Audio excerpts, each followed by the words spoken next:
Dan broj 20. Magija srca. Zahvalnost je uspomena srca. Možda ste dosad već shvatili da u svakoj magičnoj vježbi zahvalnosti cilj je osjetiti što veću zahvalnost. To radimo zato što kad povećavamo osjećaj zahvalnosti iznutra, stvari na kojima možemo biti zahvalni povećavaju se i u vanjskom svijetu. Na kraju, nakon što dugo vremena vježbate zahvalnost, automatski ćete je osjećati duboko u svom srcu. Međutim, današnja magijska vježba će smanjiti vremensko razdoblje koje bi vam inače trebalo da dosegnete tu razinu. Vježba magije srca osmišljena je kako bi snažno povećala dubinu vaše zahvalnosti, tako što će vam misli dok izgovarate i osjećate čarobne riječi hvala ti, usmjeriti na područje vašeg srca. Znanstvena istraživanja pokazuju da ako se usredotočite na svoje srce dok osjećate zahvalnost, ritam srčanih otkucaja istog trenutka postaje mnogo ravnomjerniji i skladniji, što dovodi do velikih povišanja u vašem imunosnom sustavu i zdravlju. To vam može pružiti uvid u to koliko je velika moć magije srca. Kad tek počnete, treba će vam malo vremena, ali ova je vježba vrijedna truda. Shvatit ćete o čemu je riječ kad je napravite nekoliko puta, a svaki put kad odradite ovu vježbu, vaš će se osjećaj zahvalnosti eksponencijalno povećati. Da biste radili vježbu magije srca, usredotočite misli i pažnju na područje oko svog srca. Nije važno jeste li se usredotočili na unutarnji ili vanjski dio tijela. Sklopite oči jer će vam tako biti lakše i u mislima izgovorite čarobne riječi hvala ti dok su vam misli usredotočene na vlastito srce.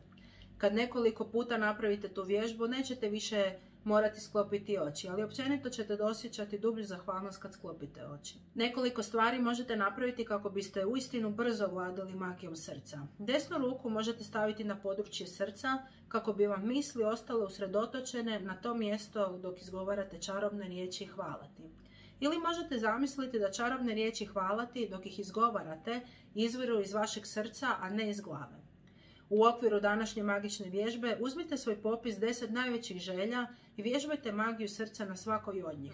U mislima ili naglas pročitajte svaku želju, a kad je pročitate sklopite oči, usredotočite se na područje svog srca. Zadržite misli na tom području i ponovno polagano izgovorite hvala ti.